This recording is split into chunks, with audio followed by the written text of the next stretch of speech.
The US government has ground to a halt, and the reason is as contentious as it gets. Democrats refused to back a Republican funding plan, sparking a shutdown that's leaving millions in limbo. But here's where it gets controversial. While Republicans accuse Democrats of prioritizing partisan interests over the American people, Democrats argue they're fighting to protect healthcare and essential services. So, who's really to blame? On Wednesday, the government officially shut down after congressional Democrats stood their ground, refusing to support a Republican funding proposal unless it included concessions on healthcare. The GOP, which controls both the Senate and the House, flatly rejected these demands, leading to a frantic legislative scramble that failed to prevent funding from expiring at midnight. This shutdown marks the first since the 35-day closure in late 2018 during Trump's first term, and it comes at a critical moment for Democrats, who are struggling to regain voter trust after losing ground in both chambers of Congress. Republicans are plunging America into chaos, declared Senate Majority Leader Chuck Schumer on Tuesday evening, as the inevitability of a shutdown became clear. He accused the GOP of rejecting bipartisan talks and pushing a partisan agenda that jeopardizes healthcare for millions. But Republicans fired back, with Senate Majority Leader John Thune claiming far-left Democrats are sacrificing the American people to their own political interests.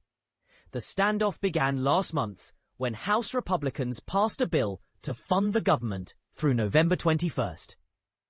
However, the bill required Democratic support to meet the Senate's 60-vote threshold, support it failed to secure in votes held late Tuesday.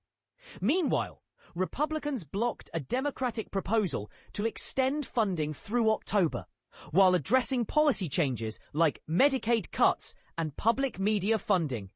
And this is the part most people miss. The shutdown isn't just about funding. It's a battle over healthcare, foreign aid, and the future of programs like the Affordable Care Act, ACA. Democrats are demanding an extension of premium tax credits for ACA plans, which are set to expire, and want to reverse Republican cuts to Medicaid and public media. They're also pushing to block Trump's use of a pocket rescission to slash foreign aid. The price tag for these demands? A staggering $1 trillion. Without action, 10 million people could lose healthcare due to Medicaid cuts, and 20 million could face higher insurance premiums. The White House has responded with a threat of its own: mass layoffs of federal workers if funding lapses. When you shut it down, you have to do layoffs, Trump warned earlier this week, adding they're going to be Democrats. Shortly after the failed votes, White House Budget Director Russ Vought released a scathing letter blaming Democrats' insane policy demands for the shutdown, though he admitted its duration remains unpredictable. But here's the real question. Are Democrats' demands unreasonable, or are Republicans prioritizing politics over people? While Thune has hinted at negotiating on ACA credits, he insists new funding must come first. Democratic leaders vowed not to back down, but cracks are emerging within their ranks. 3 Democratic senators broke party lines to vote for the Republican proposal on Tuesday, a sign of growing dissent. The cracks in the Democrats are already showing, quipped Senate Republican Whip John Barrasso. Those who defected cited concerns about the Trump administration's potential actions during a shutdown. I cannot support a shutdown that would hurt Nevada families and hand more power to this reckless administration, said Senator Catherine Cortez Masto. Angus King, an independent who caucuses with Democrats, called his vote one of the most difficult of his career, adding, by shutting the government, we're giving Trump more power.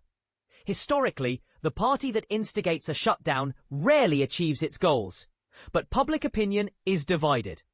A recent New York Times Siena poll found only 27% of respondents supported Democrats' shutdown tactics, while 65% opposed them. Among Democrats, 47% favored a shutdown, compared to 43% against. A Marist poll revealed that 38% of voters would blame Republicans, 27% Democrats, and 31% both parties. So what do you think? Are Democrats fighting for the right causes, or are they playing political games? And is the GOP's refusal to negotiate just as damaging? Senator Ted Cruz, who orchestrated a 2013 shutdown over the ACA, dismissed Democrats' actions as a temper tantrum. But as the shutdown drags on, one thing is clear. Millions of Americans are paying the price. Let us know your thoughts in the comments. This debate is far from over.